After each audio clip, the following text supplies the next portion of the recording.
This is Revathi. Welcome back to writer Revathi channel.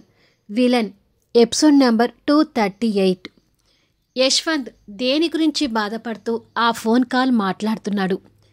కథలోకి వెళ్ళబోయే ముందు దయచేసి వీడియోకి ఒక లైక్ ఇవ్వండి, అలాగే హైప్ ఇచ్చి వీడియోని సపోర్ట్ చేయండి.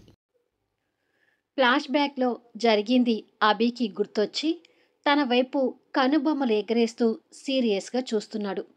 దివ్యకి అది అర్థమై, అంటే ఆఫీస్ వర్క్ ఇంత కష్టంగా ఉంటుందని తెలియదు అభి అని అంది అమాయకంగా. నువ్వు నాకు చెప్పిందేంటి? మీ అన్నయ్య ఆఫీస్ వర్క్ నేర్పించాడని చెప్పావు కదా అన్నాడు అదే సీరియస్ లుక్తో. అది అబద్ధం.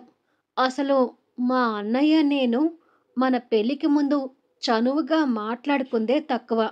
ఇక బిజినెస్ వర్క్ ఏం నేర్పిస్తాడు అని అంది. మరెందుకు అబద్ధం చెప్పి ఆఫీస్కి వచ్చావు అని అడిగాడు. అంటే అభి, ఇంట్లో నువ్వు ఉన్నంతసేపు బాగానే ఉంటుంది, నువ్వు లేకపోతే బోర్ కొడుతుంది. అందుకే ఆఫీస్లో నీతో కలిసి ఉండొచ్చని ఏదో అబద్ధాలు చెప్పి ఆఫీస్లోకి వచ్చేశాను అని అంది పళ్ళు విక్లిస్తూ. ఆఫీస్ వరకు రానప్పుడు నువ్వు ఆఫీసులో ఉండడానికి వీల్లేదు. ఇంటికి వెళ్ళి నీ పని మనిషి పోస్ట్ చూసుకో అన్నాడు అభి నిర్లక్ష్యంగా ఫైల్ పక్కకి వేస్తూ. అంత మాట అనుకో అభి. నువ్వు కొంచెం నా మీద జాలి చూపించి వర్క్ నేర్పిస్తే నేను ఇట్టే ఆఫీస్ వర్క్ నేర్చుకుంటాను అని అంది. అదేం కుదరదు, ఇంటికి వెళ్ళు అన్నాడు. నో, నేను వెళ్ళను అంటూ అభి పక్కకొచ్చి అభి గడ్డం పట్టుకొని బతిమలాడుతూ ఉంది. వీలేదని చెప్తున్నాను కదా అన్నాడు అభి. ప్లీజ్ ప్లీజ్ అంటూ బతిమలాడుకుంది. ఇక భార్య మాటని కాదనలేక తనని పక్క చైర్లో కూర్చోబెట్టి ల్యాప్టాప్లో తనకి వర్క్ నేర్పిస్తున్నాడు. ఇక్కడ యశ్వంత్ కూడా అదే పనిలో ఉన్నాడు. మేనేజింగ్ డైరెక్టర్గా సంజుకి ఆ వర్క్ కాస్త కొత్తగా కష్టంగా ఉన్నా అర్థం చేసుకోవడానికి ప్రయత్నిస్తుంటుంది. ఇక్కడ యశ్వంత్ సంజుకి నిదానంగా చెప్తున్నాడు, కానీ అక్కడ అభి మాత్రం దివ్య తల మీద ముట్టికాయలు వేస్తూ వర్క్ గురించి చెప్తున్నాడు. ఇక ఇంట్లో ఉన్న స్వాతికి బోర్ కొడుతూ బెడ్ మీద బోర్లుగా పడుకొని ఏదో మ్యాగజైన్ తిరిగేస్తూ ఉంది. అలా కొద్దిసేపటికి ఆ బుక్ కూడా చిరాగ్గా పక్కకు వేసి ఆదిత్యకి మళ్ళీ ఫోన్ చేస్తుంది. ఆదిత్య వర్క్ చూసుకుంటూనే కాల్ లిఫ్ట్ చేసి, మళ్ళీ ఏంటి అన్నాడు. బోర్ కొడుతుంది ఆదిత్య అని అంది. అయితే నన్నేం చేయమంటావు అన్నాడు. నేను కూడా నీతో పాటు ఆఫీస్కి వస్తాను, ఇలా ఇంట్లో ఉండటం నా వల్ల కాదు అని అంది. అలా రావాలంటే మా అన్నయ్య పర్మిషన్ తీసుకోమని చెప్పాను కదా అన్నాడు.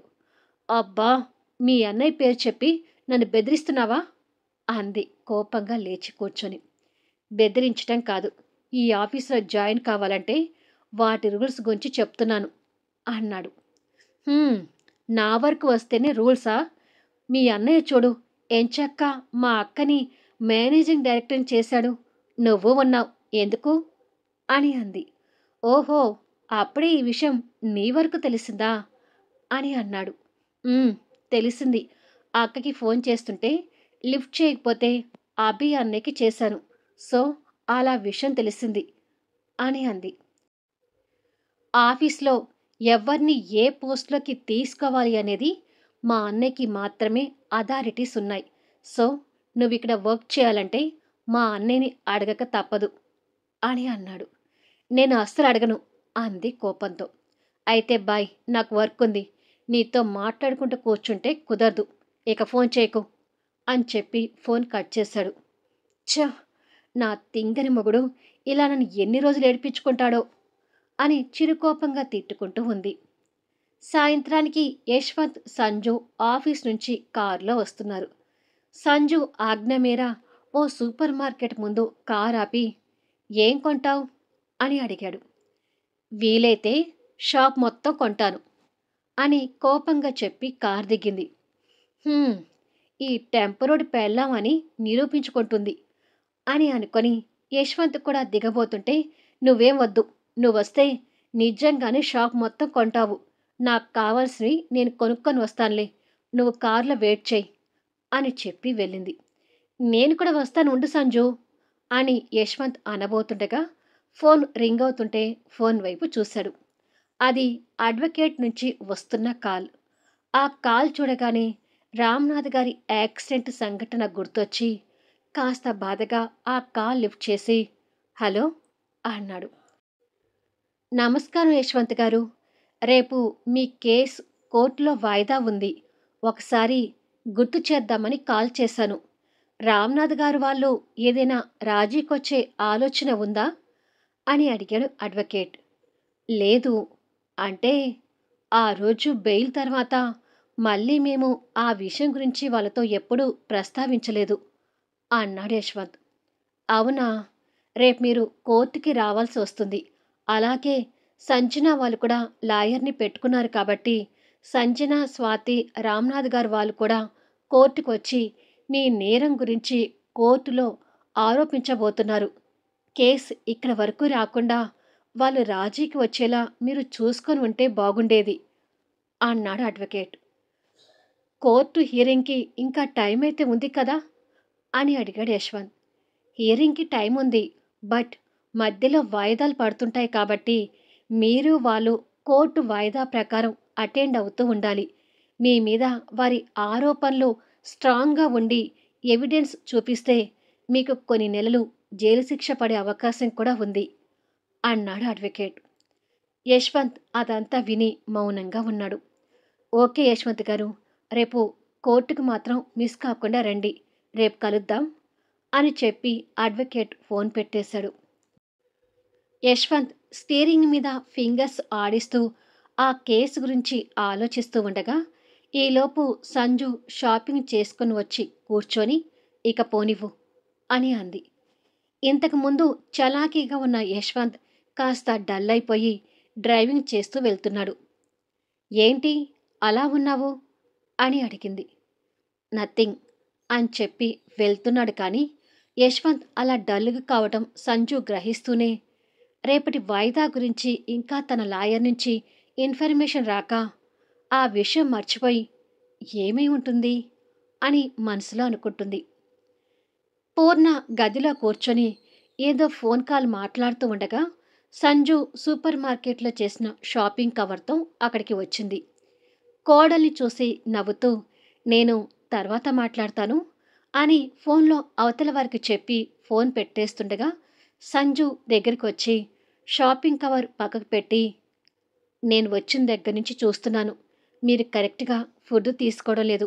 ఏదో మాతో పాటు డైనింగ్ టేబుల్ దగ్గర కూర్చుంటున్నారు కానీ ఫుడ్ కరెక్ట్గా తీసుకోకపోవడం నేను చూశాను అని అంది. కలత చెందిన మనసుతో పూర్ణ సరిగ్గా తినలేక తన మాటలు విని మౌనంగా ఉంది. మీరు కొంచెం మీ వయసు కూడా దృష్టిలో పెట్టుకొని జాగ్రత్తగా ఉండాలి కదా. ఈ వయసులో మీరు సరిగ్గా ఫుడ్ తీసుకోకపోతే మీ ఆరోగ్యం దెబ్బతింటుంది అని షాపింగ్ కవర్ల నుంచి కొన్ని చూర్ణాలు, లిక్విడ్ బాటిల్ తీసి ఇవి రోజు ఉదయం సాయంత్రం పాలలో కలుపుకొని తాగితే మీ ఆరోగ్యానికి చాలా మంచిది. ఇవన్నీ షుగర్ ఫ్రీ ప్రొడక్ట్స్. షుగర్ పెరుగుతుందనే బాధ అస్సలు ఉండదు. అలాగే మాలతిని కూడా ఈ రోజు నుంచి మీ డైట్లో కొంచెం చేంజ్ చేయమని చెప్పాను.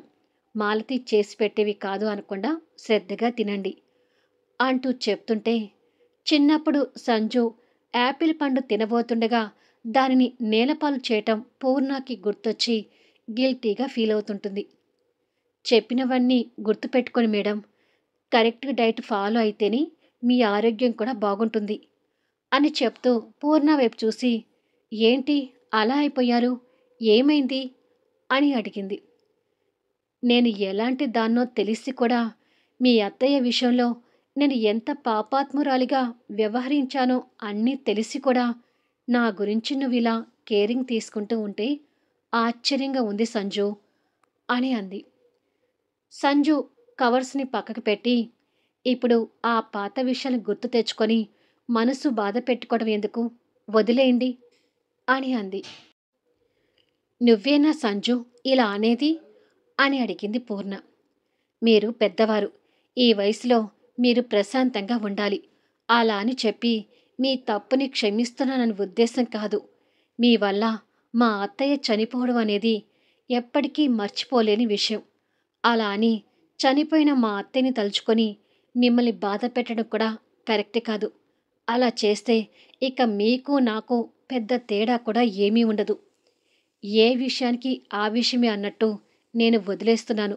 ఈ ఇంట్లో నేను ఉన్నంతకాలం మిమ్మల్ని జాగ్రత్తగా చూసుకునే బాధ్యత నాకుంది.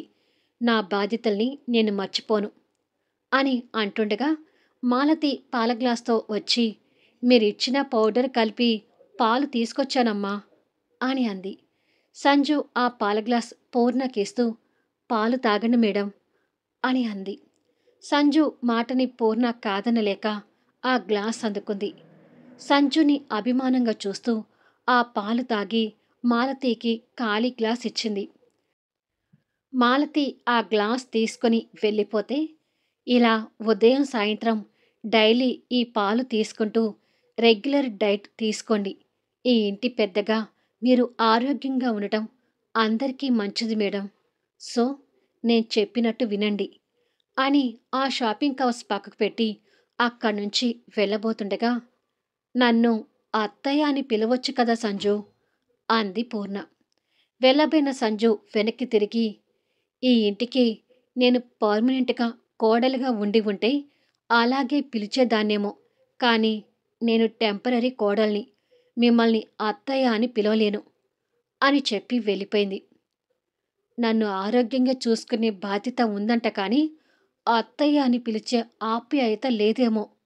అయినా నా యశ్వంత్కి నేనంటే ఇష్టం లేదు. ఇక సంజు నన్ను ఆప్యాయంగా చూడాలని ఎందుకనుకోవాలి అని అనుకొని బాధపడుతుంటుంది. అంతలో తన ఫోన్ రింగ్ అవుతుంటే, ఎక్కడిది ఈ నెంబర్ అని అనుకుని ఫోన్ లిఫ్ట్ చేసి, హలో అని అంది. హాస్పిటల్ నుంచి మాట్లాడుతున్నాము. మీ అపాయింట్మెంట్ ఎల్లుండి ఫిక్స్ చేశాము. మీరు తప్పకుండా ఆ రోజు చెకప్కి రావాలి అంటూ ఫోన్లో వినిపిస్తుంటుంది. అపాయింట్మెంట్ ఏంటి? నేను అపాయింట్మెంట్ కోసం మిమ్మల్ని ఎప్పుడూ కన్సల్ట్ అవ్వలేదే అంది పూర్ణ. ఉదయం మీ అబ్బాయి యశ్వంత్ గారు ఫోన్ చేసి ఢిల్లీ నుంచి వస్తున్న స్పెషలిస్ట్తో మీ పేరు ఫోన్ నెంబర్ ఇచ్చి అపాయింట్మెంట్ ఫిక్స్ చేయమన్నారు మేడం. సో మీ అపాయింట్మెంట్ ఫిక్స్ చేసి ఫోన్ చేస్తున్నాము. ఎల్లుండి హాస్పిటల్కి వచ్చేయండి అని చెప్పి ఫోన్ పెట్టేసింది. యశ్వంత్ అపాయింట్మెంట్ తీసుకున్నాడు అనగానే పూర్ణ మనసు సంతోషపడుతూ, నా కొడుకు నా మీద కేరింగ్ చూపిస్తున్నాడా అని అనుకొని పొంగిపోతుంది. సంజు రూములోకి వెళ్ళేసరికి యశ్వంత్ బెడ్ మీద కూర్చొని లాయర్ మాటల్ని గుర్తు తెచ్చుకుంటూ ఉన్నాడు. ఆలోచిస్తూ కూర్చున్న యశ్వంత్ని చూస్తూ సంజు దగ్గరికొచ్చి, మర్చిపోయి నా రూంలోకి వచ్చావట్టుంది. నీ రూమ్ పక్క రూమ్ అని అంది. యశ్వంత్ లేచి, కాసేపు నీ రూములో ఉండనివ్వచ్చు కదా అని అన్నాడు. వీల్లేదు, వెళ్ళిపోవాల్సిందే అని అంది కఠినంగా చూస్తూ. ప్లీజ్ సంజు, నువ్వు ఈ రూమ్లో నేను ఆ రూమ్లో ఉంటే ఏదోలా ఉంది. నన్నిక్కడ ఉండనివ్వవా అంటూ గడ్డం పట్టుకొని బతిమలాడాడు. కుదరదంటే కుదరదు, మర్యాదగా చెప్తున్నాను, వెళ్ళిపో అంటూ చెయ్యి విదిలిచ్చింది. ప్లీజ్ ప్లీజ్ అంటూ రిక్వెస్ట్ చేస్తున్నా, నిన్ను ఇలా కాదు అంటూ యశ్వంత్ చేయి పట్టుకొని లాక్కొచ్చి బయటికి నెట్టింది. సంజు నెట్టిన ఫోర్స్కి అప్పుడే అట్టుగా రాబోతున్న ఆదిత్య మీదకి వెళ్ళి పడ్డాడు. అన్న కటౌట్ వెయిట్కి ఆదిత్య బ్యాలెన్స్ చేసుకోలేక కింద పడబోతుంటే మళ్ళీ అన్ననే తమ్ముడు కింద పడకుండా పట్టుకొని నిలదొక్కున్నాడు. ఏమైందన్నయ్య, రూమ్ నుంచి ఒకేసారి అలా వచ్చావేంటి అని అడిగాడు ఆదిత్య. హా, మీ వదినికి నా మీద ప్రేమ ఎక్కువై బయటికి నెట్టిందిలే అన్నాడు చిరాగ్గా. అన్న బాధ తమ్ముడికి అర్థమై, వదినని మిస్ అవుతూ సపరేట్ రూమ్లో ఉండలేకపోతున్నావా అన్నయ్య అని నవ్వుతూ అడిగాడు. అవును తమ్ముడు, మీ వదినని ఒక్కదాన్నే కాదు, మీ వదిన కడుపులో ఉన్న బేబీని కూడా మిస్ అవుతున్నాను. పర్మనెంట్గా మీ వదిన రూమ్లో ఉండటానికి ఏదైనా ఐడియా ఉంటే చెప్పు తమ్ముడు అన్నాడు ఆశగా. ఐడియానా అంటూ ఆదిత్య ఆలోచిస్తూ ఉండగా, అవునరా, ఇంకెప్పటికీ నేను మీ వదిన ఈ రూమ్లోనే ఉండాలి. ఏం జరిగితే మీ వదినతో కలిసి ఉంటానో ఆలోచించు అని యశ్వంత్ అంటూ ఉండగా, అమ్మా అంటూ రూమ్లో సంజు కింద పడిన శబ్దం ఒక్కసారిగా వినిపిస్తుంది. సంజుకి ఏమై ఉంటుంది, యశ్వంత్ రియాక్షన్ ఏంటి అనేది మళ్ళీ నెక్స్ట్ వీడియోలో చూద్దాం. కథ నచ్చితే దయచేసి లైక్ చేయండి, హైప్ ఇవ్వండి, మీ అమూల్యమైన కామెంట్స్ షేర్ చేయండి. Thank you for listening.